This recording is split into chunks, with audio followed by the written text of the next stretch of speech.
What is going on, everybody? Draken here, and welcome back to the channel. As you can see from the table, I have a very excited and well overdue video for all of you today.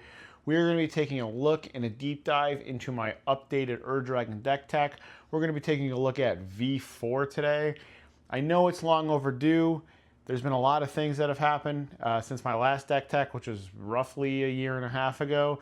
There's been ban lists, rule changes, set releases, my own personal life getting in the way. But kind of after all the dust is settled with Tarkir, brackets, ban list, I finally have the deck in a good spot where I would like to showcase to you guys. With that being said, it isn't perfect. There are some card choices that I'm still kind of unsure on, that I'm still testing, but it is a very, very strong and awesome and very fun deck to play nonetheless. But before we get started, we want to get into our obligatory channel shoutouts and pulse check. So if you guys can't tell, I have new audio. My mic was kind of dying in my Edgar deck tech, so I bought a brand new mic, so hopefully the audio is nice, loud, and clear for you folks. And I'm also working with some new lighting. So just kind of work through me with the lighting situation as I kind of get things perfected here. But if you like any of the cards you see in the video today, if you want to buy your Owner Dragon cards, your Owner Dragon deck, maybe you want to buy some Dragon Knights or some Lances, maybe you want to buy deck box, card sleeves, whatever, head on over to tcgplayer.com with my affiliate link. It costs you no extra money, and everything you buy through that link, I get a portion kickback into the channel, and all of those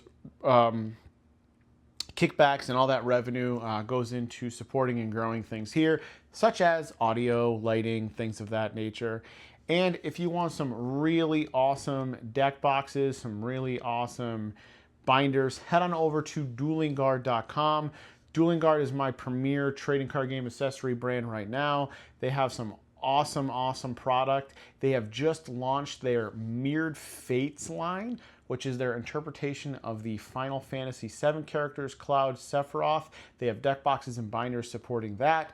And they have also launched their new Rivals collection, which is a nice interpretation of the original Red and Blue Pokemon's games, I guess.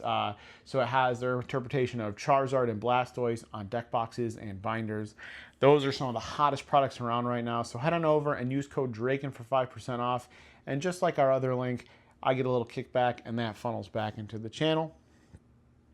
And if you want to support me directly, head on over to Buy Me a Coffee. Leave me a little tip because I stay up late at night making these videos after the kids and my wife and everybody go to bed, and a coffee will keep me going.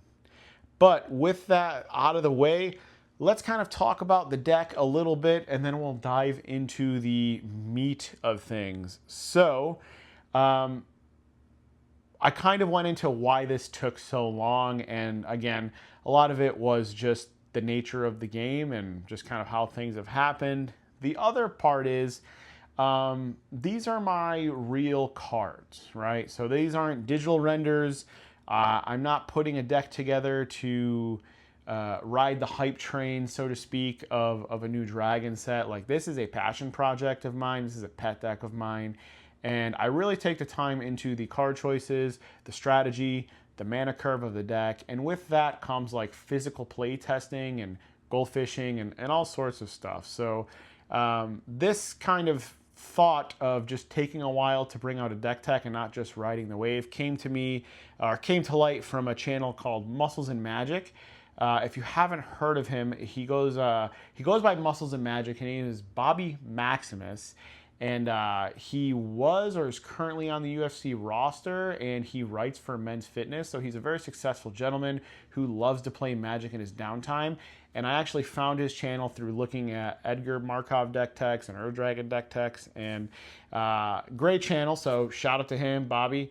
Good work over there at Muscles and Magic, and he does some really good videos. Be sure to check him out. He also does paper deck techs as well. But he made a point saying, you know, he takes pride in his channel because he works with his own paper cards. He was trying to highlight the fact that he was playing like Mystic Remora over Ristic Study, and he just mentioned he didn't have a Ristic Study, and he got into kind of a a running thought on that. But he did bring to light, like, you know, there are some YouTubers out there who like the digital renders, like to kind of, you know, theorize a deck and put it out there to kind of maybe ride the wave of a popular set. But there's kind of YouTubers like myself who really take pride in their actual paper deck, and they test the cards and they purchase the cards, and whether you proxy or whether you purchase a card, like, you're invested in the paper aspect of playing the game, and I think that goes a long way. So that was just a thought from him that kind of like reinforced my ability to take the time to put these deck techs out. So shout out to Muscles and Magic.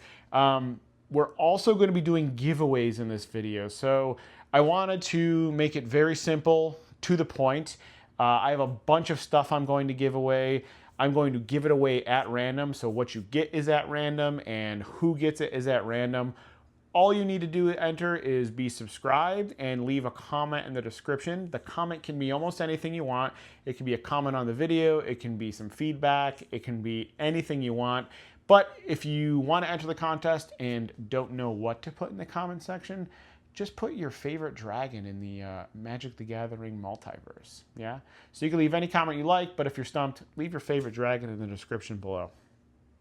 But with all that out of the way, you guys aren't here to hear me ramble. Let's talk about the actual deck itself. So I want to go over some deck stats for you guys, right? So we're going bracket 4 with this deck. So we're not going 5, we're not going CEDH.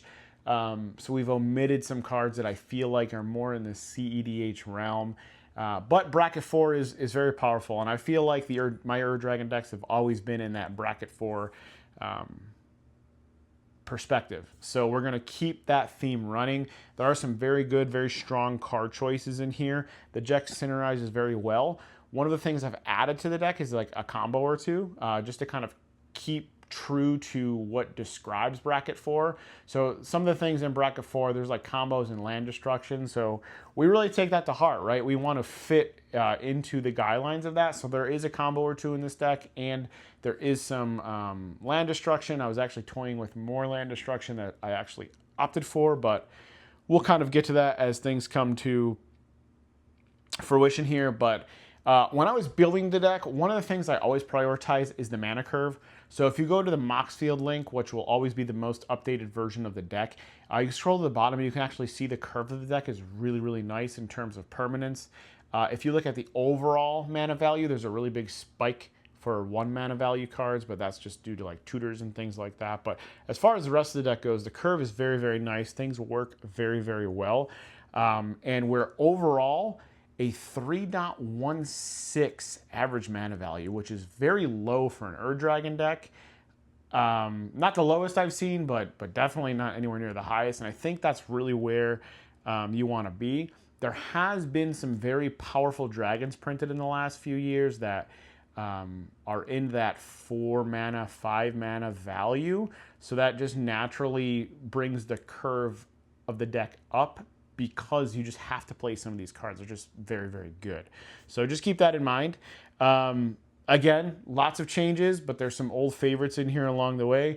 And without further ado, let's get into the ramp package. All right, so let's get into the deck tech. So we're gonna start with looking at the actual commander of the deck before we get too far ahead ourselves, which is the Dragon. For those of you first timers around here, he is a 9 mana commander, 1 of each color and 4. He has Emminence as long as he's in the command zone or on the battlefield. Dragon spells cost 1 less to cast. He's a flyer, and whenever 1 or more dragons you control attack, draw that many cards. Then you may put a permanent card from your hand onto the battlefield, and he is a fat 10/10. This is in the nice, I believe this is the textured foil from the Commander Masters set. This is kind of the premier version, the most expensive version of the Dragon right now, and I just really like this portrait style. It's a little, you know, this deck's a little sentimental to me, so we're going to talk about some card rarity and changes along the way, but we've really structured this deck around the mana curve and the ability that that Dragon coupon, so to speak, gives us. So we're curving out some really strong dragons ahead of time, and we're going to use those to take control of the game and really just outpace our opponents and win via combat damage there's infinite combos via combat damage, and then there's also just critical mass and what I call smothering, which happens with cards like Dragon Tempest. So that is the focal point of the deck. And let's just take a minute. I know there's a lot of cards in the table, but we will clear them off as we go. But underneath is this really cool Ultra Pro Mox Jasper foil playmat. So I'm hoping the camera picks up this nice shimmer in the playmat. It's really, really cool. It's what I've been using to play lately just because I like dragons. Mox Jasper is a dragon card, and it's got this nice foiling on it. So hopefully we can see that playmat along the way. But now that we have kind of the commander out of the way, focusing on the deck, really curving out, let's dive into the RAM package. And it is fairly large. And the reason why it's fairly large is, number one, there's just some really strong cards in here. Number two, I kind of wanted to keep the curve low, and ramping helps keep the curve as low as possible, but also supplements some of the larger spells in the deck. So let's kind of get cracking. Let's go here. We're going to start with obviously Soul Ring, and this is an upgrade from my last deck tech. This is the Judge Foil Soul Ring, and this thing is just beautiful. I love the way this looks. I'm really proud to have this in my collection and in my deck, but it's Soul Ring, so enough about Soul Ring. We are playing Arcane Signet, and I'm not as high on Arcane Signet anymore, but if you look at the curve of the deck, which I took very serious, we really cap out, not cap, but I would really say our largest mana value is in that 3 and 4, and Arcane Signet costs 2 mana and just kind of helps us get there. Plus I had this really cool Mystery Booster foil version that I wanted to play anyway, so I felt like this was a good fit. But if we have 2 mana ramp on turn 2, that means turn 3 we're casting things with 4 mana value, which can be something that's 5 mana value due to the Ur Dragon discount. So you get the picture. Yeah. And we're also playing Mox Jasper. I got this in the foil showcase treatment. 0 mana, and you could tap it to add 1 mana of any color. Activate only if you control a dragon. Some people love this card. Some people hate this card. I think you have to look at this card through a slightly different lens, just because dragons usually cost a little bit more mana than something like a goblin, if there was a goblin version of this. But I don't think of this as fast mana as opposed to more free mana. Early in the game, obviously it's fast mana, but even if you had it mid-game, it's just kind of like an extra land drop. I really like this card, and I'm also playing some cheaper dragons in the deck that help facilitate this, but I didn't force anything to make this work. So I've been happy with Mox Jasper. I can see you cutting it if you're not a fan, but I think this card has been pretty good. Again, not amazing. It's not super broken. There are times where it kind of acts like an extra land for the turn, but good nonetheless. I've been pretty happy with Mox Jasper. And again, I haven't forced low mana value dragons. This card just kind of fit in and slotted in organically just because I was playing dragons that cost, like 1, 2, and 3 mana, and I felt like it could come out for free a lot of the time. So let's dive into Mana Dorks. So we have Birds of Paradise here, and I believe this is a promo version of sorts, but everybody knows Birds of Paradise. It's a 0/1 flyer, 1 green, tap to add 1 mana of any color. Side note, as far as synergies go, this guy will have haste if Dragon Tempest is on the board. So yeah, wombo combo, baby. Hasty Birds of Paradise, here we come. But looks gorgeous. Birds of Paradise has been around since the beginning. I really, really like Mana Dorks. I'm really, really high on Mana Dorks, so I just like to fit cards like Birds of Paradise. Here we have Deathrite Shaman, also has been around since the beginning in this nice retro foil. It is a Golgari hybrid, 1/2. You can tap it to exile a land from any graveyard and add 1 mana of any color. We're in bracket 4. We have fetches. Our opponents have fetches. So this is just a mana dork at all times. And then late game, you could exile instants, sorceries, or creatures to do some supplementary effects. And I just think it's good. Good at all stages of the game. Will always have value. And Deathrite Shaman is just, again, he's been around since the original version of the deck. And, does what he has to do. Great mana dork. We have the return of an old friend here in Scaled Nurturer. Scale Nurturer in this deck is only 1 green, 0/2, tap to add a green, and if you use this to cast a dragon spell, you gain 2 life. The 2 life is here nor there, but essentially this is Dragon Llanowar Elves. And early game, it's a dork. If you play it late game, it still triggers all of your Dragon Tribal synergies. And I love this card. I cut this for... Oh, I forget the name of the card. It was from the Lord of the Rings mana dork. Delighted Halfling is what it's called. And this card just performs way better than Halfling over the last couple of years. So I like Scale Nurturers. I feel like I've coined or helped coin a couple cards in the Dragon community. And this is one of the cards just because it was just overlooked due to just such a velocity of dragons at the time. And yeah, it's a card I take pride in highlighting in my deck text. So Scale Nurturer made the return. I'm excited to have him back. Then we have a new addition to the deck in Reckless Barbarian. So this is a 2/2 for 1 red in this deck with the Dragon discount. And then at any point in time, you could sack it to add double red. So why are we playing this card? Well, it's a 1 mana dragon, so comes out early with Mox Jasper. Comes out early to trigger, some dragon synergies. Effective late game, right? Because it can essentially ramp you too. Because of the Dragon discount, this does put you up 1 red mana, which is really nice, but it's just a cheap dragon. It gets the job done. Sometimes it just gets you there. Like, there's games where I'm like, turn 1 Reckless with a land, turn 2 land, sack Reckless Barbarian, play 1 ring, and it just gets you there early game. I really like Reckless Barbarian. I think it warrants a slot in a lot of Dragon decks.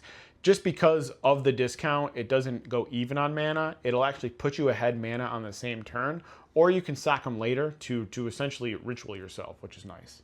And then he's been here since the last deck text, Sarkhan Soul of Flame. I don't like cost reducers, but I make the exception with Sarkhan Soul of Flame, primarily because he's got this cool Halo foil treatment, but really because he discounts all your dragons as well. And then when a dragon enters, you could essentially have Sarkhan copy that dragon, and it does avoid the legend rule, just kind of due to the wording of him. So those are the dorks. Let's go into some land ramp. Now, I will put a little bit of disclaimer on this land ramp. So let's get into the cards first. So we have Nature's Lore, basically 2 mana, search your library for a forest. We want a Shrubbery, which is 3 visits, 2 mana, search your library for a forest card. So the reason why I'm playing these is it is in the 2 mana slot, kind of like the Arcane Signet, in which we could get to our 4 on curve earlier than we anticipated. And they've been around, they've been tried and true, they've been proven. One of the things in the Commander community is like lands are usually very safe, so I always liked to lean in to land ramp, but now that we have defined brackets and land destruction and mass land destruction and land stunning is very common and accepted in those brackets, these are not as good or as safe as they used to be. So what I have done is actually TCG Player just ran a sale. They'll do it a couple times a year, but it was a 10% back sale, 13% back if you were a subscriber, which I am. So I actually bought a Mox Diamond and a Chrome Mox, and I'm going to, when those come in the mail, I'm going to try, and I'm going to test them over these cards. Now, if you don't have those cards, it's absolutely fine. These cards are fine. I just kind of am going along the vein of, well, if destruction in that realm is accepted anyway, I might as well just play stronger cards, right? So if you don't have Mox Diamond, if you don't have Chrome Mox, you can still play these. These will be just as effective most of the time, but that is my theory. And as soon as my Mox Diamond and Chrome Mox come in, I will at least try those out and cut these for the meantime. These could very well slot themselves back in. So yeah, that's kind of my thought process with these 2 cards. Then we have Smothering Tithe in the really cool Judge foil. You know how I like my Judge foils. 4 mana, so 1 white and 3. Whenever an opponent draws a card, that player pays 2. If they don't, you make a treasure. What you'll notice over the years, and also in this variant, there are a lot of treasure makers. So there are times where you just have a surplus of mana and you have a surplus of treasures, and it's just kind of how we utilize them, whether we utilize them to ramp or whatever else we decide to do with them. But Smothering Tithe, pretty much a staple in this format. Going into some of the dragon ramp spells, so we have a new one here. We have Gold Lust Triad. This is 3 and a red with the Dragon discount. It is a 4/3 with flying and myriad. Myriad being a keyword where when you attack with this, for each other player, you create a token that's attacking that other player. So if you attack player A, you make a token for player B and C and you attack to them as well. And when this creature deals combat damage to a player, you make a treasure token. So this is making treasure tokens, it's ramping us, it makes copies of itself, which is really nice. So each copy that enters the battlefield will trigger any ETBs. When they die, they'll trigger any LTBs. They'll trigger their cells and any other damage enter the battlefield triggers. So there's just, at face value, it makes treasures, but like it does trigger a lot of different things because it spawns tokens, which is really nice. And those tokens attack. So here we have Goldspan Dragon. We have him in the nice foil Secret Lair artwork. In the Dragon, this is 2 double red 4/4 flying haste.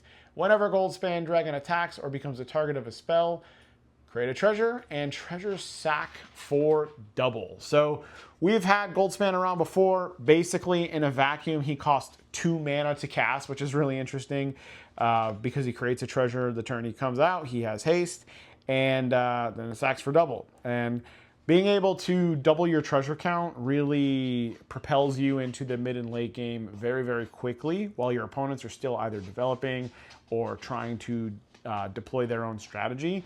And having these treasures up for like your counter spells and things like that, super valuable, super valuable.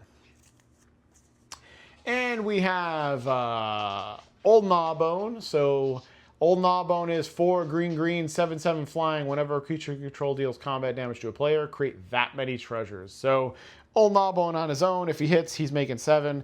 And then all your other creatures hit and you make those treasures. Been around for forever.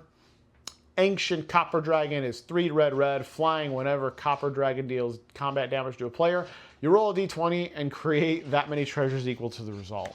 So all of our rampy dragons are making treasures, and the best part is they make those treasures on attack or damage. So there is a card that we'll talk about later that I've slotted in that could kind of go infinite or very close to infinite with these. But I'm really, really excited to kind of have a 4th edition in the Treasure Dragons. And again, these are all very, very powerful, very self-explanatory, fit well on the curve. Again, these make a ton of treasures, double your treasures, and then triggers a bunch of your synergies, right?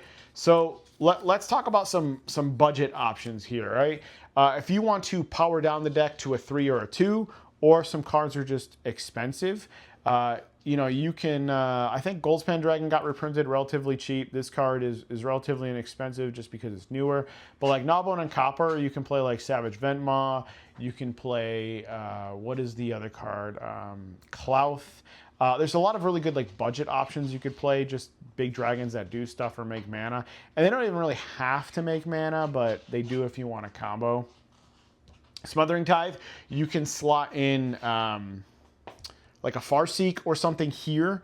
All of these are relatively inexpensive now. I think Deathrite kind of shot up a little bit, but isn't like super out of price point. And then I know Jasper's a little bit expensive. Again, you could cut this for any ramp spell of your choice if you wanted to. Even if you didn't want to, you could actually probably cut this for like a card draw or a removal spell, just because you have a substantial package. 2, 4, 6, 8, 10, 12, yeah, 14. There's like 15 ramp cards here. So if you cut this for like a ramp or a card draw spell, like you wouldn't be mad at it. But yeah, that's the ramp package. All very strong, very powerful cards. All right, let's draw into one of my favorite parts of any deck, the card draw package, right? So card draw, super important part of the deck, especially at the rate you play cards. You play cards very fast just due to the nature of the deck, due to the nature of the bracket. So we want to keep our hand replenished. So let's get into a couple different things here. So we're going to go into some of our more standard, I guess, as card draw. We're going to start with a brand new card, Roiling Dragonstorm. This card, when it was spoiled, I feel like I was the only person on the face of the earth that got excited. So this is a 1 blue and 1 enchantment. When it enters the battlefield, you draw 2 and then discard 1. So technically you go up a card. Then when a dragon enters, you return this card to your hand.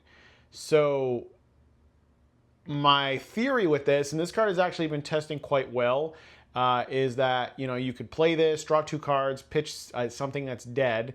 You can even throw something in the graveyard for later and reanimate it.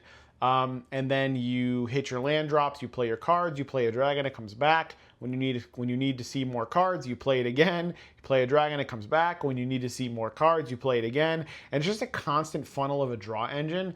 You can discard any lands if you land flood. It is very cool, very interesting card. I really like this a lot. If you don't like it, you don't have to play it. Speaking of cuts, what I would and what I would play over Roiling Dragonstorm if you didn't like it would probably be Mystic Remora. Mystic Remora is just a great 1-for-1 slot in for Dragonstorm if you don't want it. And just a real quick fan through. These are some cards that didn't make the cut that I was experimenting with. If you guys are just curious, I'm really excited about this card. I'm kind of disappointed I can't fit it in, but I'll try to find a way. But yeah, these are just some cards that I was recently looking at that didn't make the cut. But the thought process between Dragonstorm is you constantly have a draw engine. It lets you see 2 new cards every single time. I like this card a lot.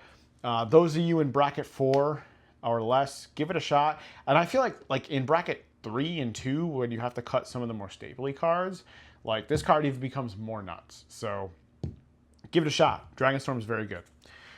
We're playing a new card here, Frostcliff Siege. It's red, blue, 1. When it enters, you need to choose Jeskai or Temur. If you choose Jeskai, whenever a creature deals combat damage to a player, you draw a card. So you can draw a maximum 3 additional cards per turn.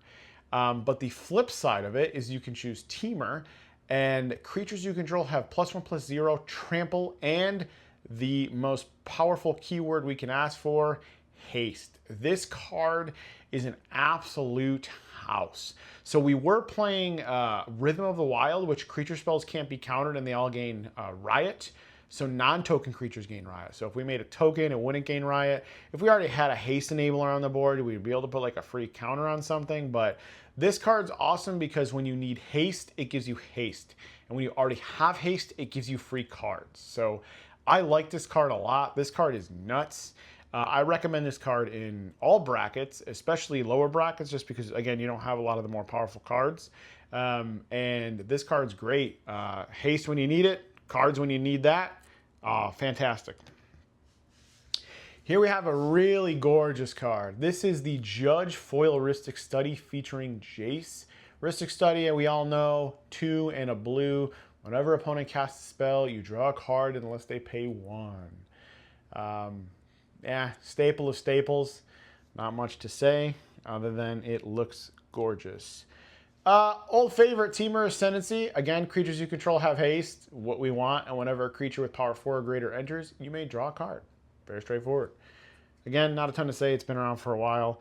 And Kindred Discovery, also been around for a while. I think I had this artwork last time in the nice confetti foil, but blue 3, whenever Kindred Discovery enters the battlefield, choose a creature type. Whenever a creature you control of the chosen type enters or attacks, draw a card.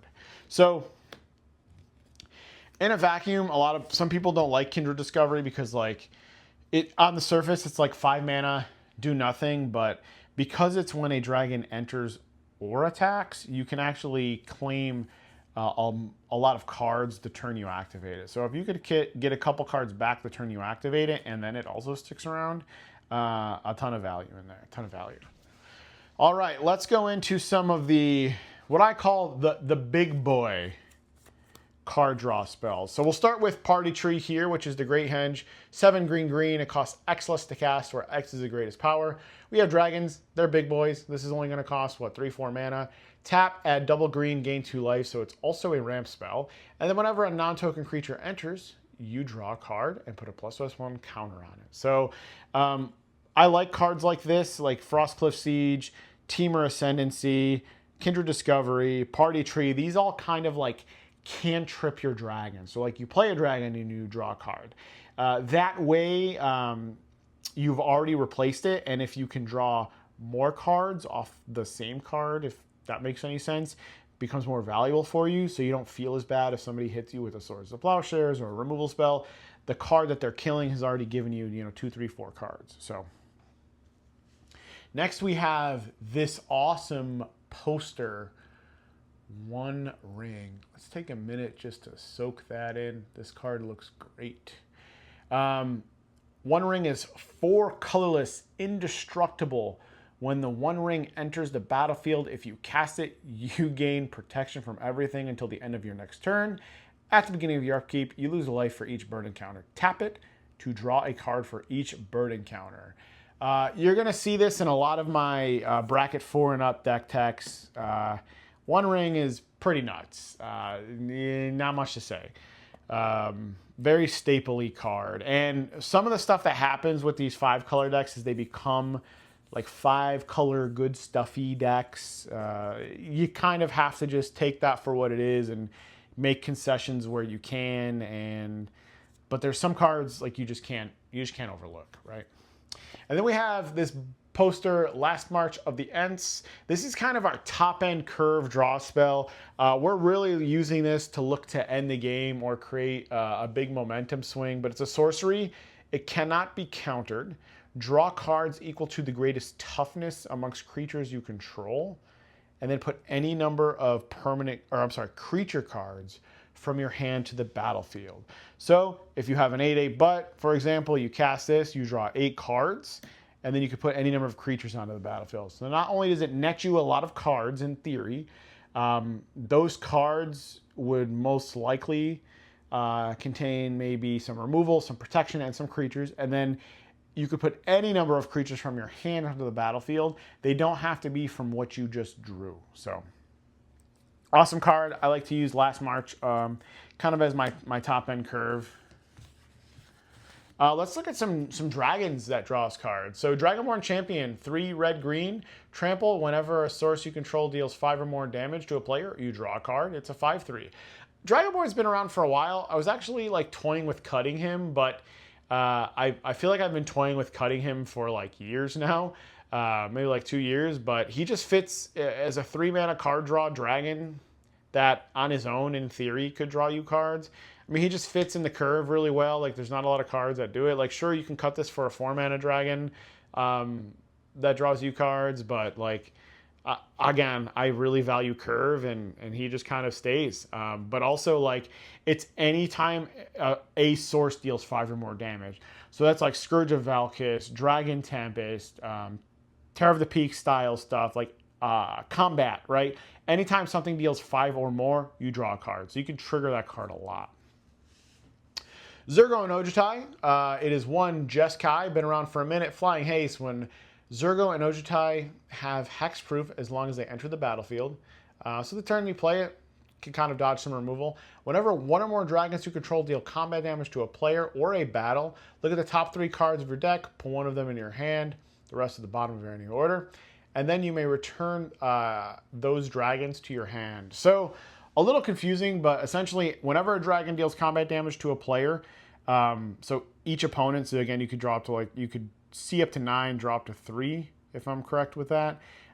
You can then also return any of those dragons to your hand to then deploy them later for enter the battlefield synergies or to dodge removal, things like that. So one of the only cards of its kind that have kind of stuck around, like Imrith we've cut, Dragonlord Ojutai we've cut. It's just we've gotten some stronger dragons over the last couple of years, so I'm going to miss those cards, but Zurgo and Ojutai has kind of stood the test. We have another new card, Dragonhawk Face Tempest. This card is an absolute beast. I totally recommend you guys give this card a shot. It just puts in the work. So it is red 2, flying. Whenever Dragonhawk enters or attacks, exile the top X cards of your library, where X is the number of creatures you control with power 4 or greater. You have big dragons, so you're going to have several, right? And it also includes itself, so you're automatically getting 1, assuming you have 2 of the dragons, yada, yada, yada. Yeah, so you get to see more cards, so it's a card draw spell, because you may play those cards until the beginning of your next end step. And then at the beginning, if any of those cards are still in exile, you can deal 2 damage to each opponent. I like this card. This card's an absolute beast. If you haven't played Dragonhawk, definitely give it a shot. The card's very strong. Again, if you have dragons on the board, you see more cards, and those more cards get you more advantage, and then more advantage will eventually win you the game. And then, you know, hey, maybe you can't translate those cards into physical advantage. You could just use them to deal damage. And then we have Ancient Silver. I know a lot of people have actually cut this card from their lineup. I haven't. It is 5 blue flying. Whenever it deals combat damage to a player, you roll a d20 and draw that many cards. You have no maximum hand size. I kind of like it as like the creature-y version of Last March, to kind of just get you there in the late game. Also, because it's a dragon, it becomes a really good Scion of the Ur-Dragon target, which I like to grab Scion a lot of the time, because he just becomes a copy of any dragon. So yeah, no, I really still like Ancient Silver. I know a lot of people have cut it, so if you want to cut it or you don't play it, I understand. Kind of looking at the table here, Ancient Silver, I think, is a little expensive. Obviously, like One Ring and Party Tree are a little expensive. Ristic is a little expensive. So if you wanted to like budget down, or if you wanted to bracket down, you could cut some of these. You can play like, again, Mystic Remora, Garruk's Uprising, Up the Beanstalk. You could play, I think, Bonehorn Dracosaur. You can play Meringue River Regent was a card I was toying with for a minute. You can play a lot of different cards. So yeah, I mean, if you want to bracket down or you want to save some money, you could play any of the cards I listed and some. But with that, let's go to the removal suite. All right, let's take a dive into our removal suite. So one of the things I will say, some of the stuff I've struggled with in the past with the Ur-Dragon is just based on the nature of the deck and kind of how I wanted to build it, is sometimes I struggled with instant speed removal. I feel like I haven't completely solved it, but I've done a lot better this time around with this deck tech, and we'll get into a couple reasons why. A little bit of a different take, I guess. You'll see some oldies on here, but a lot of new stuff as well. So let's get into kind of, well, let's talk about the easy stuff. Let's talk about the dragon style removal. So I count Dragon Tempest as kind of like a removal spell, just because it does remove targets. Like, it removes little dorks if you only have a few dragons, a 1, 2, 3. It removes big things if you have a lot of dragons. So I do put it in the removal suite, but it's not the only reason it's in there, obviously. Like, if you're like, Draken, what's like one card in the deck that if I'm playing tutors that I need to grab? It's Dragon Tempest. I will always go on record saying it is by far the best card in the deck at any given time. But let's talk about it. Obviously, we have this really nice foil. This is the APAC promo from the Year of the Dragon they did last year, and this card just looks fantastic. My little sticker kind of peeled off on this, but, you know, quality control in these promos isn't the best. This is 1 red and 1. Whenever a creature with flying enters the battlefield, it gains haste. Haste is a keyword we want. We want our dragons to come to the board and get immediately value out of them. So that's why haste is so valuable. And a lot of our tutors will find hasty cards. So, and then whenever a dragon you control enters, it deals X damage to any target where X is the number of dragons you control. And that's where we get that removal in as well. Scourge of Valkus, been around since V1, but new promo Secret Lair artwork. It is 1 red, Flying, whenever Scourge of Valkas or another dragon enters, it deals X damage to any target, where X is the number of dragons you control. So this is the dragon or the creature or dragon tempest on legs. So it's really nice if we have a creature style tutor, but we need some extra damage, we could always search Scourge of Valkas. And it also, 1 red, if you have a bunch of extra treasures, it gives Scourge of Valkas fire breathing. So like if you got like 20 treasures floating around, you just pump them in a Scourge of Valkas. Terror of the Peaks, again, he has been around for a while. He is 2 red, flying, basically has ward 3 life, and whenever a creature enters, Terror of the Peaks deals damage equal to that creature's power to any target. So we're playing the OTJ, the Outlaws of Thunder Junction version. I did 2 days ago during the TCG player sale. I bought cards. I bought the awesome Richard Kane Ferguson Terror of the Peaks promo. I'm really disappointed it hasn't come in yet. I wanted to kind of showcase that to you guys in this deck tech, but if you guys don't know, I like Richard Kane Ferguson. He's like my favorite artist in the game. So you put that on one of my favorite cards, which is Terror of the Peaks. I kind of had to buy it. So if you haven't seen the artwork of that card, look it up on TCG Player. It is awesome looking. But Terror of the Peaks is another removal card. Basically, dragons come to the board, and whereas like Tempest or Scourge nukes things based on volume, Terror of the Peaks nukes things and deals damage based on size. It's a really nice mix in there. And we have a new addition. We have Parapet Thrasher. It is red, and 1. Flying. Whenever one or more dragons you control deal combat damage to to an opponent, choose one that has not been chosen. So essentially, dragons are attacking. If essentially for each player you deal damage to, you can choose one of these abilities. So if it's a 4-player game and you hit each other opponent, you could activate all of them in the same turn. But ability 1, destroy target artifact an opponent controls. Those of you who play bracket 4 and 5, you know artifacts are insane. So you're just going to get value out of this, whether it's a Chrome Mox, a Mox Diamond, Arcane Signet, Thought, like whatever it is, you're going to blow up artifacts with this. And again, high power tables, artifacts are always there. Then it deals 4 damage to each other opponent, just free burn damage. And then you can also exile the top card of your library, and you can play that card this turn. So it also draws you cards in the form of Impulse, which is really, really nice. I like this card a lot. This is a new addition. But for 3 mana, it comes down early. It deals damage, it gets you advantage, and it destroys some of the most powerful cards in the game. I love this card. And then we have probably my single most pet card ever of pet cards is Vevictus Asmati the Dire. It is Jund and 2 in this deck. Flying, whenever Vevictus Asmati attacks, for each player, choose target permanent that player controls. Each player sacrifices those.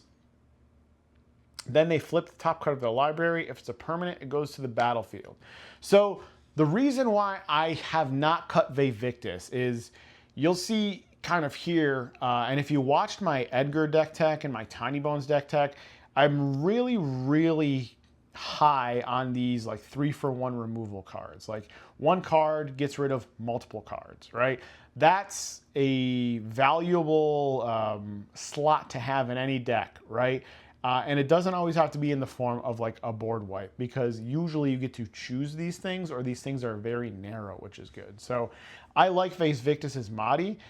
You can basically kill, you do have to sacrifice one of your own permanents, but you get to choose, right? Dead Dork, maybe you have too many land, you kill a land, Dead Mana Rock, whatever it is. And because you're playing dragons, you're most likely going to flip something great.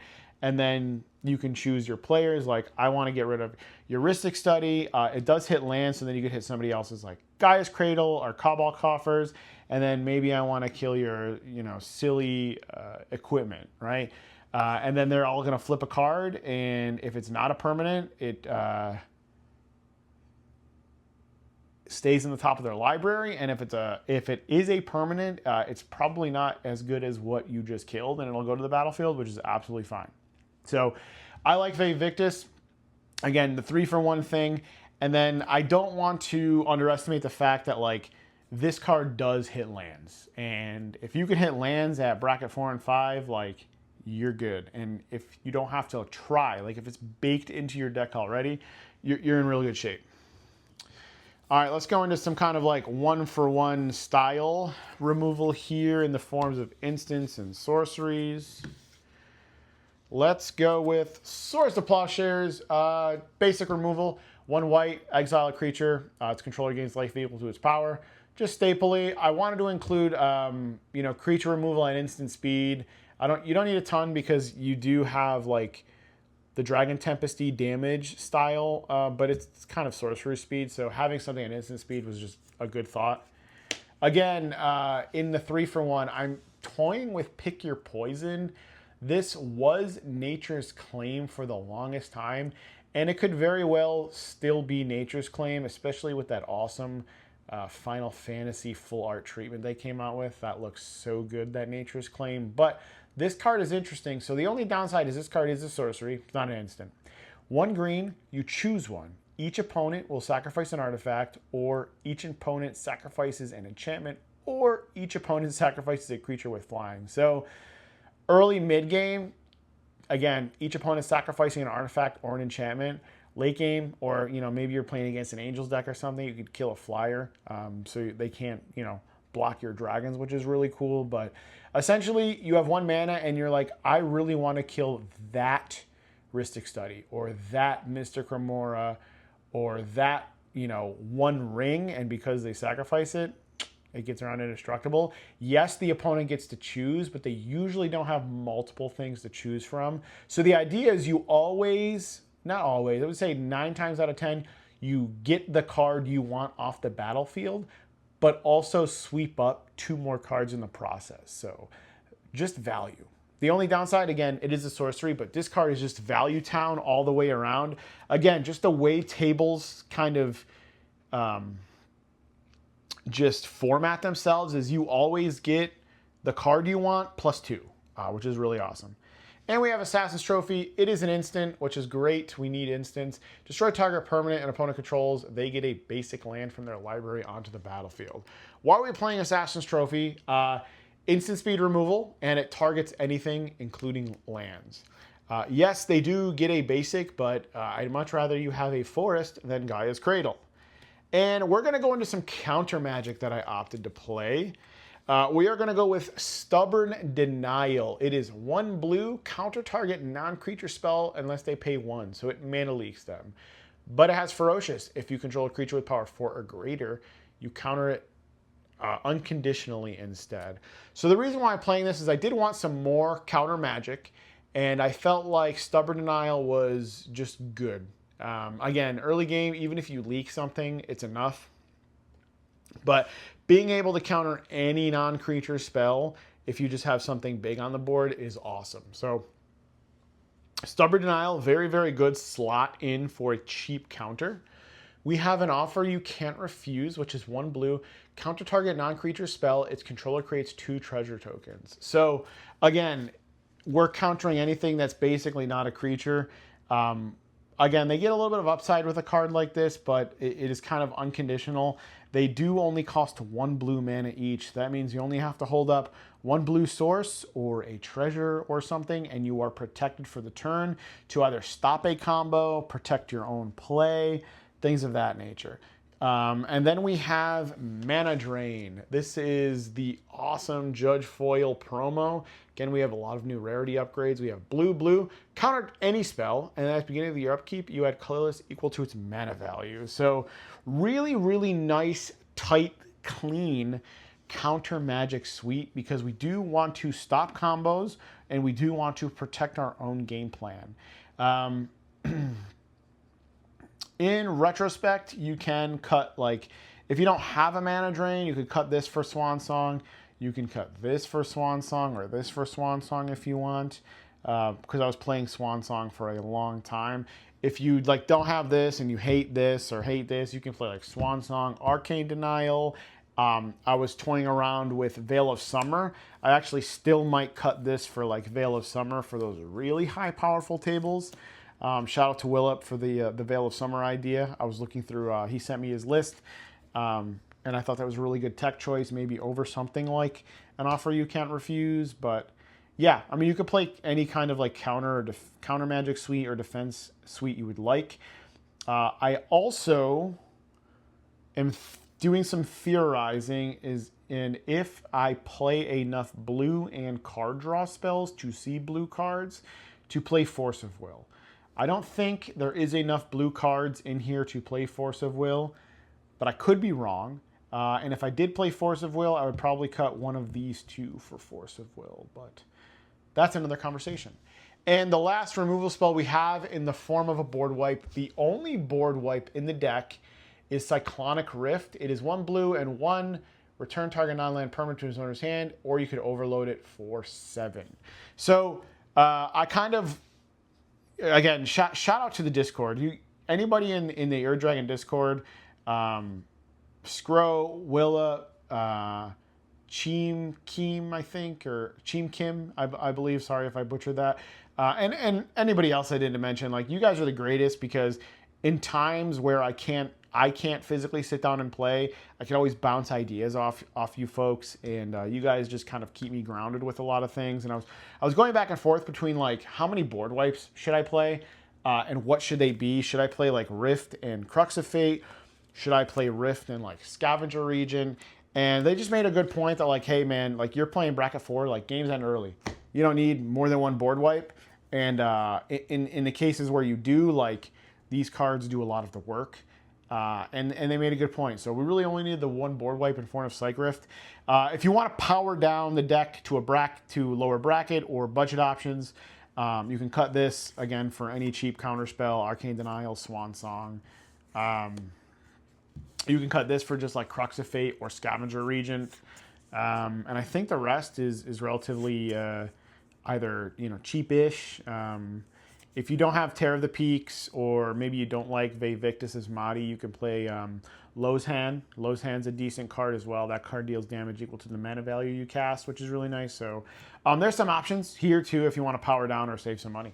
All right, heading into what I just referred to as the good stuff category of the deck. So this contains tutors, maybe a combo piece, things like that, but let's just kind of get into it. So we have Vampiric Tutor, Imperial Seal, Demonic Tutor, Enlightened Tutor, Worldly Tutor, and Crop Rotation. So let's talk about these a little bit. These are stapley. These get anything. Some of the most powerful cards in your deck are enchantments and or artifacts. You are a creature-based deck, so you're playing Worldly Tutor. I was even toying with playing Sylvan Tutor as well, but that would have been 5, put to the top of the decks, and I didn't want to neg myself that much, so I opted not to play the Sylvan. And then we have Crop Rotation. So Crop Rotation is something I'm experimenting with. We do have a large ramp package, so that's why it's experimental right now. But essentially, you sack a land to grab any land from your library. We're in 5 colors. We're in bracket 4. We are playing some of the most powerful lands in the entire game right now. We're playing Gaia's Cradle, Three Tree City, Ancient Tomb, amongst other things, right? So being able to tutor and find those cards immediately is very good.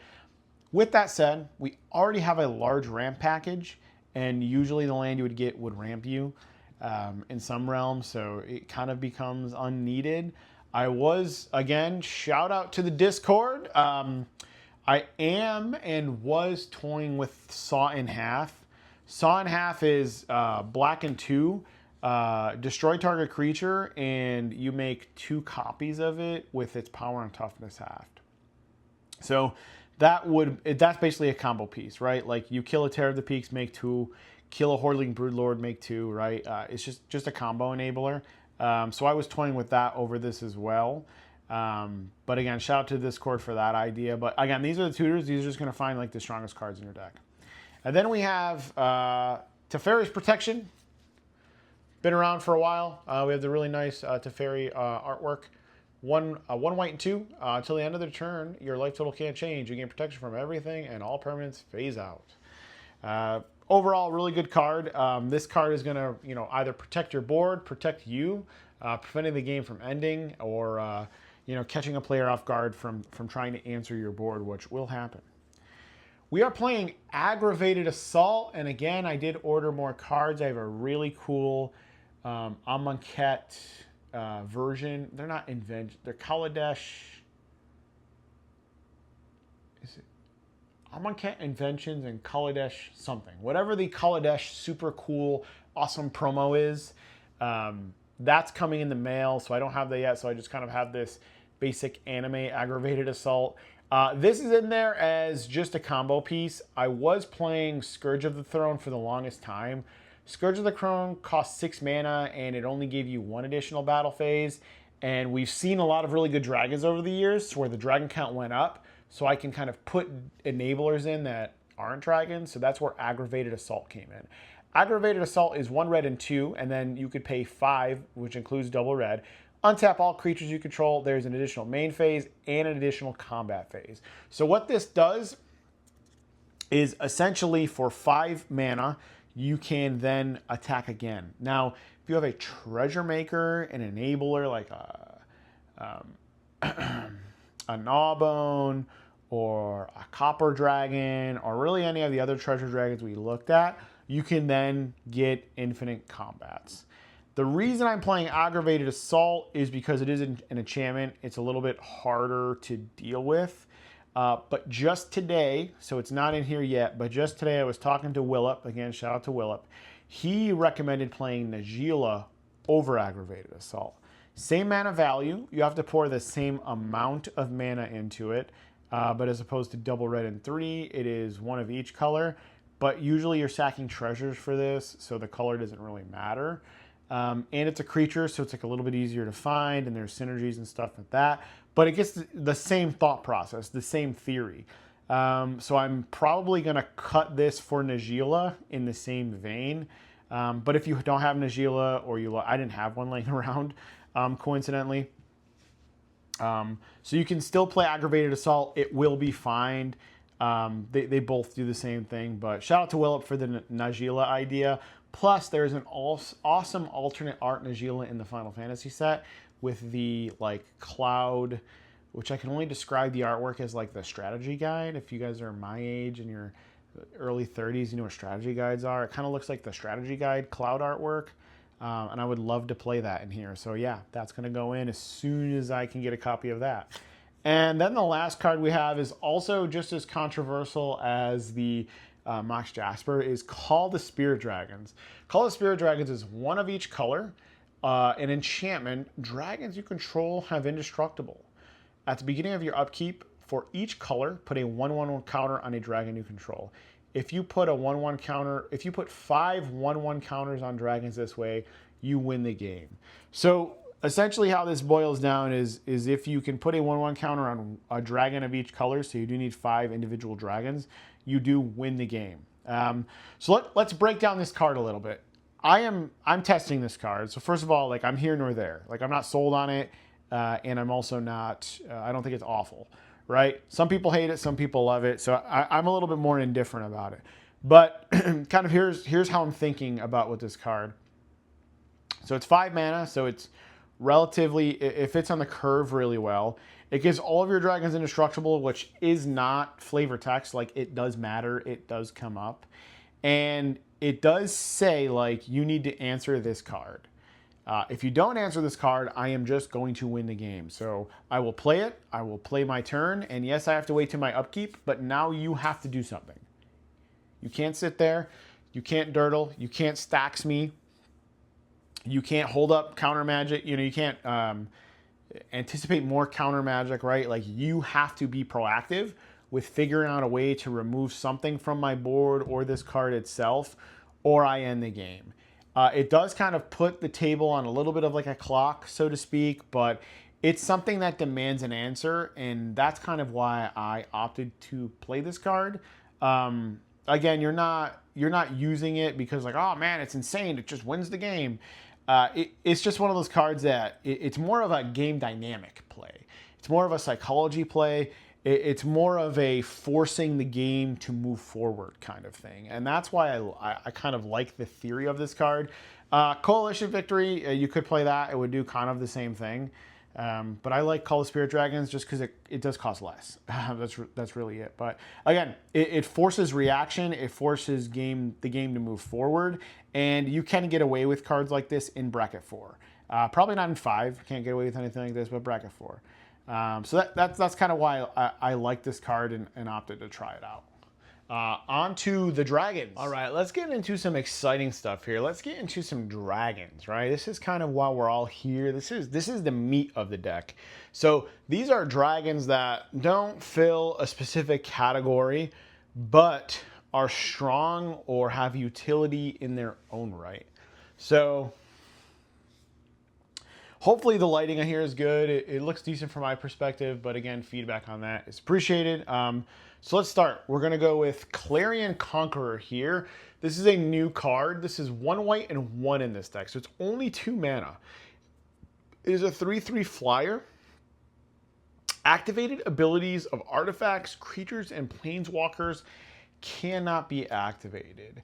It is symmetrical. It does affect us, right? The reason I'm playing Clarion Conqueror is Bracket 4, high power, there's artifacts. There's artifacts and activated abilities. Yes, we play some. Ideally, you're playing this card with some theory and thought process in mind. You're playing this when maybe you kind of have a slower hand and you're kind of afraid the table will ramp off and start playing cards very quickly. You can actually sit on a Clarion Conqueror and use that to buy yourself some time. Also, aside from a couple conflicts here, we have a lot of triggered abilities and not activated abilities, meaning usually when something happens, then we do something. So we don't have a ton of activated abilities outside of a couple dorks and some other, ancillary things here and there, but it doesn't actually hurt us a ton. Again, there are some cards that it does affect, but this is one of those cards where if you need to slow roll the game, you play it. If it's not going to affect your board a ton, you play it. Even mid or late game, you play it and you're fine. You're locking down like artifact spells, which is huge. Here we have one of the other cards I feel like I've coined in the community a little bit. This is Swashbuckler Extraordinaire. And if you know, you know with this card. Swashbuckler is 1 red and 1 in this deck. Whenever it enters, you create a treasure. So in theory, it's a 1 mana dragon, if you really wanted to think of it that way, for a 2/2. But whenever you attack, you may sacrifice any number of treasures, and you can give that many attacking creatures double strike. So if I have an abundance of treasures in the corner, I can sack those to give any dragons I have double strike, which is insane. It allows you to deal tons of damage. Those of you who are League of Legends players from back in the day, tons of damage out of nowhere, which is fantastic. And that's why I love Swashbuckler.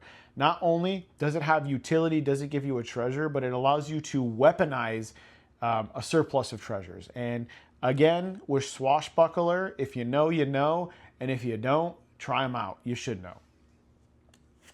Here we have a newbie. This is Deceptive Frostkite. This is another card I'm testing that's actually been pretty good.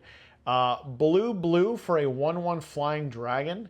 Whenever this creature enters, you may have it become a copy of a creature with power 4 or greater, except it's a dragon and it has flying, which that part doesn't really matter, but it allows you to copy a power 4 or higher dragon, right? So we can copy Scale Lord, we can copy Brass, we can copy Hordling, we could copy Gold. Obviously, if there's any legend rule in place, but you get like enter the battlefield effects again, the whole 9. But you kind of get the idea with Deceptive Frostkite. And then there's other cards we talked about, right? Like kind of going through here, 2 copies of Terror of the Peaks, 2 copies of Scourge of Elkis, 2 copies of Dragonborn Champion isn't bad, right? So there's ways like you could just turn this 2 mana dragon clone into something like very useful, and that's kind of why I like it. And it only costs 2 mana. It kind of fit on the curve very well. One of the things I was debating on cutting it for, which it doesn't fit on the curve like as nice, but you kind of get the thought process, was Disruptive, whatever this is. There's some tape over it, but or like Obsidian Charmaw was like the other one I was toying with, because Obsidian Charmaw costs 5, but with the Ur Dragon discount, it costs 4, and then if they have a land that makes colorless, it gets reduced for 1 mana for each colorless land the opponent has. So like ideally it only costs like 2 or 3 anyway, but that's something you can toy around with. We have Nariv, Heart of the Storm, and I just love the artwork of this card. This deck can only cost black, white, red, legendary dragon, flying 4/5. If a creature you control entered this turn, if it would deal damage, it deals twice that damage. So this is doubling up. If they have haste, it doubles up on combat damage, and it doubles up on effect damage. So things like, you know, Dragon Tempest and I believe Scourge of Valkos is the one that deals the damage. Yeah.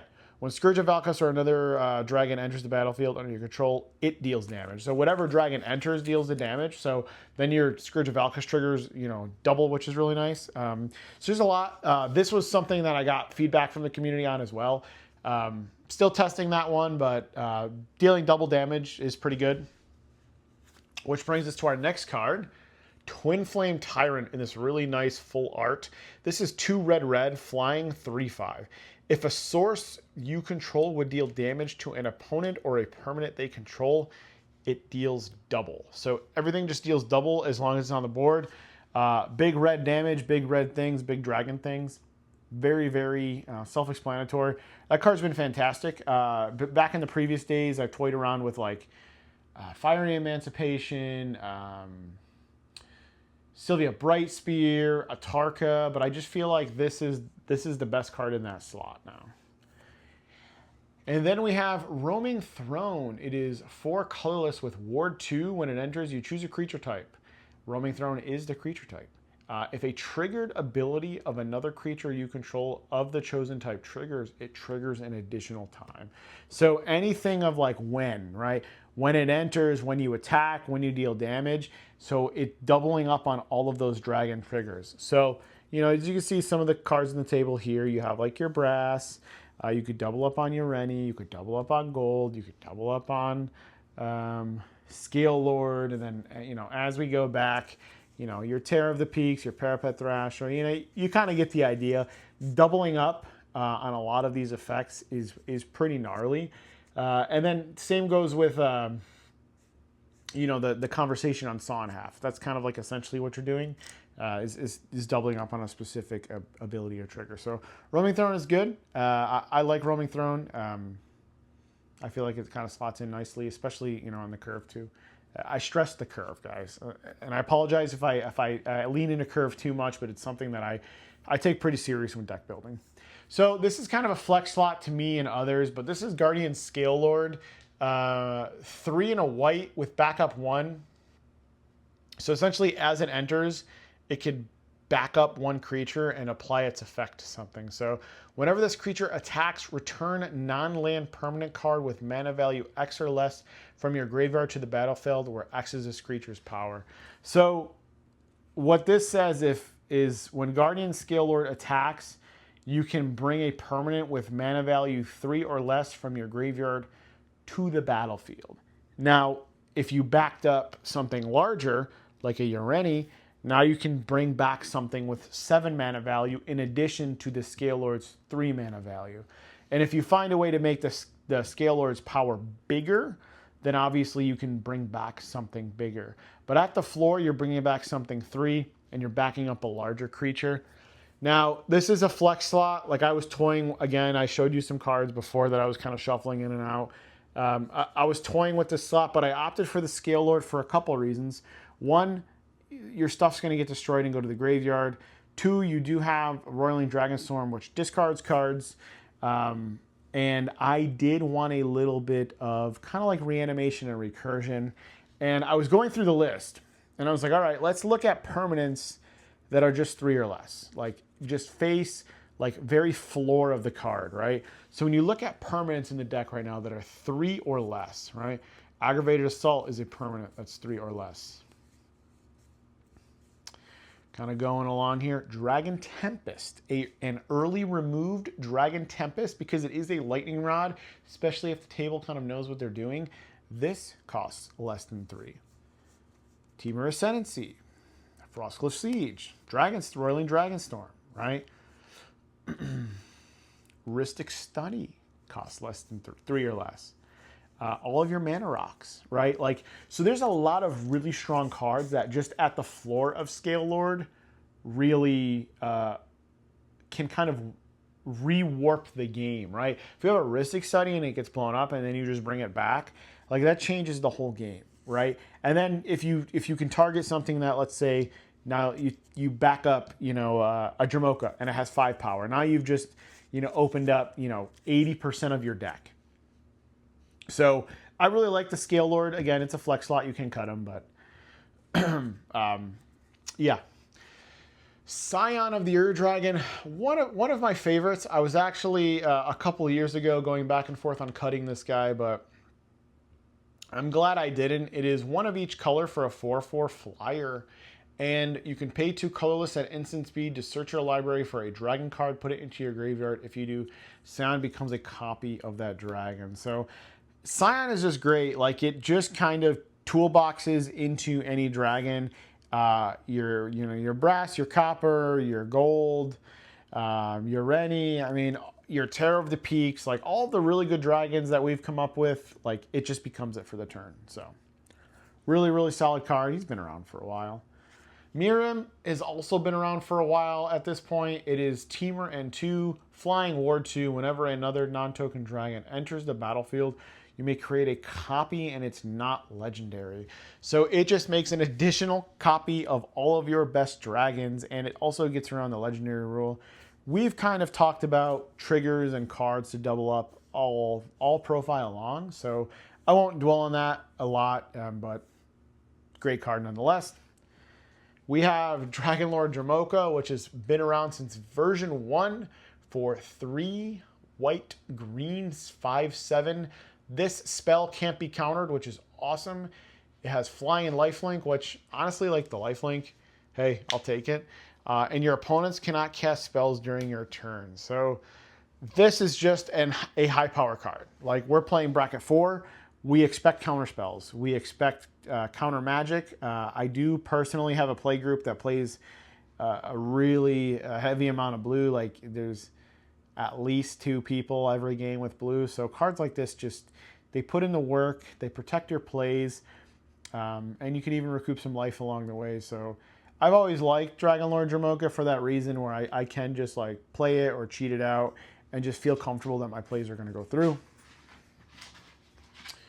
Hellkite Courser, which has also been around for a while. It is 3 red flying. When Hellkite Courser enters, you may put your commander from your command zone onto the battlefield. It gains haste, and you return it to the command zone at the beginning of the next end step. So for 5 mana, you bring out Ur-Dragon, you dome somebody for 10, you draw some cards, and you put a free card into play. You really can't ask for much more for value. Being able to like hit someone for 10, even if you drew like 1 or 2 cards, and then you put, like Broodlord or something into play, like insane value, right? We have Ancient Brass Dragon. We are 4 black flying. Whenever Ancient Brass deals damage to a player, you may roll a d20 and return any number of target creature cards with total mana value X or less from all graveyards onto the battlefield, where X is the result. So if you roll a 10, I get to go through mine and all of my opponent's graveyards and pick 10 mana value worth of goodies.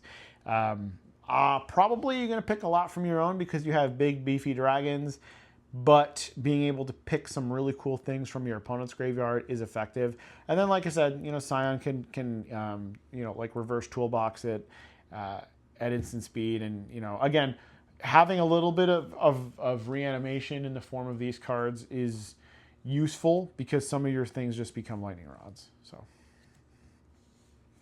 Ancient Gold for 4 white flying. Whenever Ancient Gold deals combat damage to a player, you roll a d20 and make that many 1/1 blue fairy dragons. So this creates dragons in volume. You roll a d20 and you roll a 6. you may 6 1/1s. What that does is it triggers 6 enter the battlefield triggers for dragons with Dragon Tempest, Terror of the Peaks. Yes, with Terror of the Peaks, you only get to deal 1 damage per dragon, but even if you did 6, like that's 6 damage to something, right? Scourge of Valkush triggers, Kindred Discovery triggers, right? So this is a dragon, a volume dragon, which is really nice. Been around for a few deck techs at this point. Let's start with Ureni of the Unwritten. So this is a new edition. This is 3 and Teamer, and I will say they've been doing a lot with this kind of Teamer dragon thing going on. So if you were around for like V1 and V2, like it was really Jund heavy, very, very Jund heavy shell. Over the last couple of years, we've transitioned to more of a Teamer heavy shell, which is interesting. Just a point to make, they've really leaned into Teamer dragons. But flying, trample, whenever Ureni enters or attacks, look at the top 8 cards of your library, and you can put a dragon creature card from the battlefield among them, and the rest at the bottom. So the reason why I'm playing Ureni is he's a little bit combo-y. Like, he can grab the Broodlord, he can grab a big dragon, play it.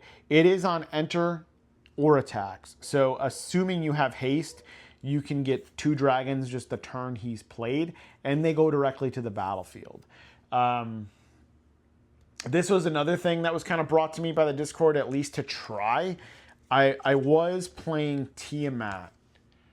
Tiamat over Ureni, but they both have the same theory. If you don't like Ureni, you can just play Tiamat. But the reason I went with Ureni was just, it was the same amount of value. It was easier to cast, and in theory, it's going to get me well over 7 mana value of stuff onto the board the turn it comes out.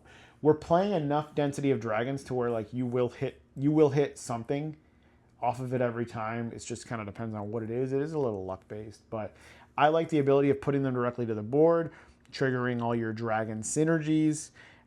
You can't go wrong with Tiamat though, because the deck does make a lot of treasures. So like if you have an abundance of treasures over somewhere, you can play Tiamat, bring your best 5 dragons to your hand, and you get to pick them.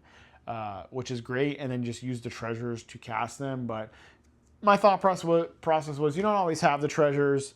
Again, it does cheat a lot of mana value, and I did want to try it being a newer card. So that was my thought process behind Ureni. Just a top end value card that allows you to see more, and they do come to the battlefield, which is something to warrant. And we have another new addition. Hordling Broodlord. This is 5, black, 8 mana, which is crazy. But it has Convoke, which is really nice. And when it has flying, 7/6, when hoarding, geez, wow, it's been a long day, guys. Hoarding Broodlord enters the battlefield. Search your library for a card and exile it face down. For as long as it remains exiled, you can play it, and spells you cast from exile have Convoke. So you can convoke this out, right? So you can tap creatures to cheat the mana cost, or you can cheat it off something like Ureni. You can reanimate it from the graveyard of something like Brash Dragon, and then you just tutor for a card. Grab any card, put it face down. That card you can then cast, but you can also convoke it. So you could tap creatures to play it. Why is this in here? 2 reasons. You can use it as a value or a combo piece. Obviously, the cheaper it is, or if you cheat it out, it's more of a value piece because you can kind of just grab a strong card in your deck. But in theory, it can grab like Aggravated Assault, it can grab Old Gnawbone or anything of the like, and then kind of go into the Infinite Combat combo. It can grab your Call the Spirit Dragons and just set up for a win the following turn. Or it could just grab a counter spell. Maybe if you're looking to win, that turn or next turn, you can grab a counter spell. You can grab your Cyclonic Rift if you need to. You can grab your Dragon Tempest, like whatever it is. Hoarding Broodlord can get it. And then if you do play something like Sonhalf, which is like really cool, you can like cheat out the Broodlord, get the Sonhalf the Broodlord, get Aggravated Assault and like Gnawbone or Copper Dragon, and then like you have combo. So shout out to the Discord for that as well. But that's all the dragons. Hopefully this is exciting for you guys. Again, I'm a value player. I really stress curve, so these dragons really speak to me. But don't be afraid to cut any of these dragons you do not like or do not see value in for dragons of your choice. The beauty of having all these new dragons released is you get to pick the ones you like. These are just the ones I chose. If you want my opinion on a specific card, leave that card below. I'll give you my opinion on it and why I did or did not play it.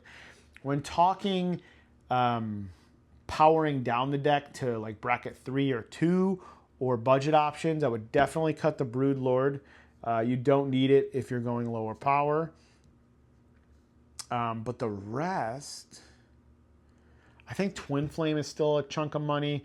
You can play like Bright Spear or something over this. I know these get pretty expensive, so you can just play like any dragon of your choice with like a good damage trigger or a good ETB. Again, there's plenty out there. You could play Tiamat over that if you want to. Again, there's just there's a lot. You can play Lathless. You can play Wraith, Liberated Primeval. Like there's so many dragons you could play. Like if you don't like any of these, you just sub them out. So, and on to probably the last slide.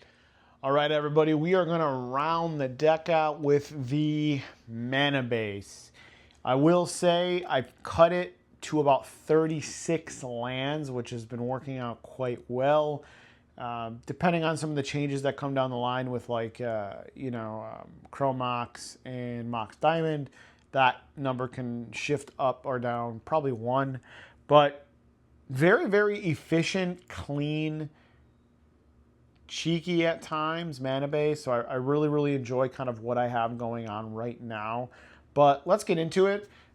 Just kind of straightforward off the bat, one of each fetch land, as you can see on the top row here. I actually have some of the full arts coming in for these that came out as the special guests. I want the scaled foil special guest fetch lands, but those are a bit expensive right now. So I just got the regular full art ones. Those should be in the mail soon to kind of round out the set of full art fetches that'll look really nice. And then I'm playing one of each original dual land. Now, as you can see, these are not the real ones. If you watched one of my update videos, at least in the short term, I'm playing these kind of MTGO proxies. I do house, at the moment, again, this could change depending on what I want to do. All of my original duels are housed in this Ultra Pro top loader binder, so I just decided to keep them in there for now. So I am using these MTGO proxies for the time being. If I do play the real ones, I'll probably like triple sleeve the deck because the deck, it might not be the most expensive deck you've ever seen, but if you check out the Moxfield, like it is relatively expensive. So yeah, I'm playing one of each original duel. Don't be discouraged. Don't feel like you have to play duels. Like these are an easy sub out for like Shocklands. Like Shocklands are at a very good price right now. What I've done for years up until recently is you could just cut all 10 of these and play one of each Shock, and you'll be in great shape. Or if you don't have some fetches, you don't have Shocks or duels, you can just play like any of the really good untapped dual land cycles of your choice. Especially if you're looking to play like bracket 2 or 3, you'll be more than fine. If you are playing bracket 4 or higher, I recommend doing fetches and Shocks. And then if you have duels, play duels. But that's really it for like those lands. Those are pretty straightforward. Let's get into some rainbow lands here. We have your command tower for Rainbow Land, Judge Foil, that's been around. Newer one, Horizon of Progress. I cut Reflecting Pool for this just because it's just better. Yeah, you have to pay a life, but there's just, the ability to ramp yourself a little bit, the ability to sack and draw a card. So I did cut Reflecting Pool for this, but if you don't have one and you have a Reflecting Pool, you'll be fine. Exotic Orchard, add 1 mana of any color based on what your opponent can produce. I think this is better than Reflecting Pool just because like turn 1, 2, 3, you have more options. Cavern of Souls is Path of the Dead. You choose a creature type, add a colorless, or you can add 1 mana of any color to cast a creature type, and that spell can't be countered. On the topic of like Cavern of Souls and not being able to counter, you do see that peppered in with several cards in the deck. You have like your Cavern of Souls, you have your Dromoka, as well as like 2 other cards that basically say you can't counter my spell. So I was able to pepper some of that protection in on the land base and other cards, which is really nice. So ready for those high power tables. City of Brass. This is the future sight border from Mystery Booster 2, which is new. Mana Confluence. Expedition Forbidden Orchard. Adds 1 mana of any color, and then you can give somebody a 1/1 spirit. It doesn't fly either, which is really, really nice. You can get some good faith with the table. You'd be surprised what somebody will do for a 1/1 for you. But it's just a free rainbow land. And a new one, 3 Tree City. This is in the nice winter artwork. When 3 Tree City enters, you choose a creature type.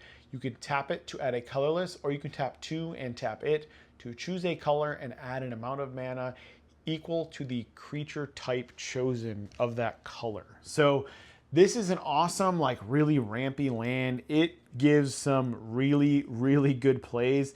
I put this in my Edgar deck. It's in my Sliver deck. Like, it's kind of, it's like Nykthos E, Cabal Coffers E. It just makes a lot of mana for you. Like, if you have more than 3 dragons, it's going to make more mana than you pour into it, which is really nice. And if you draw it early game, you could use it as colorless to cast other spells. But, you know, if you have 6 dragons on the board, like, it's going to make 6 mana. And it's mana of, you have 1 color of your choice. So whatever you need to cast those spells, which is really nice. And I like it a lot. This card's slotted into all of my Kindred decks. And then we have a brand new card in the Showcase Foil Frame, Maelstrom of the Spirit Dragon. You could tap it to add a colorless, and you could tap it to add 1 mana of any color to cast a Dragon or Omen spell. You can tap 4, tap it, and sacrifice it. So 5 mana, to search your library for a dragon card, reveal it, put it into your hand, then shuffle. Now, 5 mana tutors are bad. 5 mana tutor on a land is good because it also adds mana, and then when you have too much mana and you want to find a dragon, you find a dragon, right? Same with Haven of the Spirit Dragon. 1 mana of any color to cast a dragon, 1 colorless, and you could sack it to return a dragon creature card from your graveyard to your hand, so you get to regrow something. So one of the things I pride myself on when deck building, and what I feel like sets some of my decks apart from some of my play group or just other players out there, is I try to squeeze as much value as I can and utility as I can from my land base. Now, as you go up in colors, that becomes much harder to do. But like if you look at my Edgar deck tech or my Tiny Bones deck tech that came out a couple months ago, like I really try to squeeze what I can out of my land base. And I really tried to do that here. Obviously the majority of it, like this and a lot of this, is color fixing. But as we get into here, and then you have like some of these cards here, like these are all kind of like utility style, and they add value because they're lands that do more. So just keep that in mind. That's something that I kind of pride myself on, is getting the most value I can from my land base. And then the last part, we have utility lands. So we're still playing the Yavimaya Hollow. You don't have to play this card. You can play any utility land of your choice. I just happen to like this. It gives me a little bit of kind of regeneration or reanimation. You could play like Volrash Stronghold or just really any utility land of your choice, but it adds a colorless, and you could tap a green and tap it to regenerate something. You can also cut this for like a Triome. You can cut it for like a crowd land if you want more color fixing. So it's really a flex slot. I mean, you can do whatever you want with that as a land. 1 Ancient Tomb, again, bracket 4. It kind of ramps you, so not much to say about Ancient Tomb. And then this card was around last deck tech, but it's Hall of Heliod's Generosity, baby. And this card never disappoints. It is a land. You could tap it to add a colorless, but you can tap 1 white and 1 and tap it to put in an enchantment card from your graveyard on top of your library. So you don't have to sacrifice it, so it's always going to generate land. Like some of these you have to sacrifice them, kind of like the Haven and the Maelstrom. But you just tap 3. I'm going to take an enchantment. I'm going to put it on top. Now, being that you're in 5 colors, you do have some good stuff, right? You also are in Dragons, so you have the most powerful enchantment in all of Magic the Gathering, which is, dare I say, Dragon Tempest. So when they inevitably deal with your Dragon Tempest, you just put it back on top and draw it. When they deal with your Rhystic Study, you put it back on top and you draw it. When they deal with your Kindred Discovery, you put it back on top and you draw it, and it's great. It creates a nice dynamic in the game. It is something a lot of people don't see coming, and anytime I've played it and utilized it, I always get kind of a mini, not a literal round of applause, but I always get a bravo, man. Like that's a really cool like tech choice in a 5-color deck. I wouldn't have expected it, but if you're kind of planning for like worst case scenario, again, getting mileage and utility out of your land base, this is something I really like, just because the enchantments you play, they're going to be destroyed. They're going to deal with them. But being able to recur them is a nice way to offset the tempo. We still have Boseiju, right? Boseiju is an untapped forest, but you can channel it, and it's going to cost 1 green and 1, but it does cost 1 less if you control a legendary.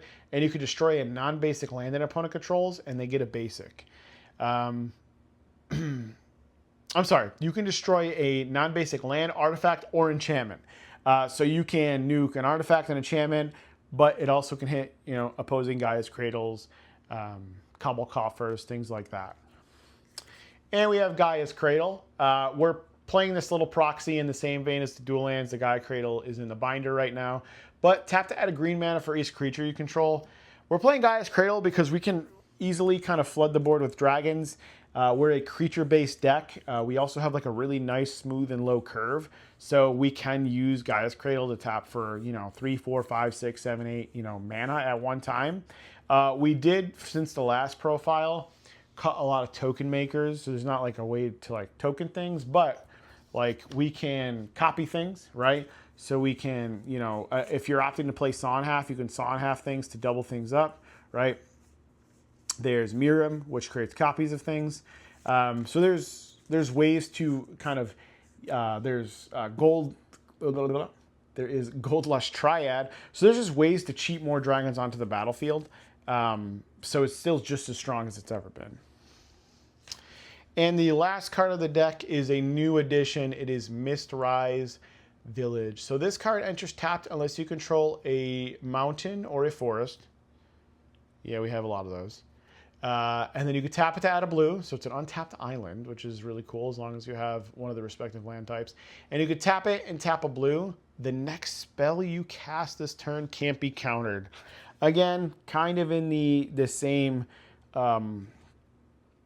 conversation as Cavern of Souls, but it's going to protect your cards. But this card also has the ability to protect our other spells, instant sorceries, artifacts, enchantments, the whole nine. So that is the deck. That's the land base, guys. Folks, that is Dragon V4. I know it's a long awaited. I hope I delivered on the expectations of everybody. Thank you for tuning in. Again, this took a while, and it will continue to go through some changes. There will be cuts, there will be additions, there will be some things that move around. So be sure to keep an eye on the Moxfield link for the most current and updated version of the deck. If you guys have any questions, please comment. Remember, we are doing giveaways random for anybody that comments in the comment section. Be sure to comment on the video. Let me know what you like, dislike, feedback. And if you don't know what to say, put your favorite dragon in there because I'm going to be giving away some free stuff. Be sure to leave your email in your YouTube profile. That is the only way I will be able to reach out to you. If I select you for a giveaway winner and you don't have your email in your profile, I won't be able to really reach out to you. So please make sure that's there. But with all that said, if you're looking to buy cards, go on over to tcgplayer.com and use my affiliate link. Go on over to Dueling Guard and scoop yourself up a Rivals Collection, Charizard, or Blastoise product. Or if you're into Final Fantasy, like I am, scoop up a Mirrored Face Cloud Deck box, a Sephiroth binder, you name it, they have it. And as always, guys, thank you for spending some time with me today. I hope I delivered and lived up to expectations. And again, I'm out.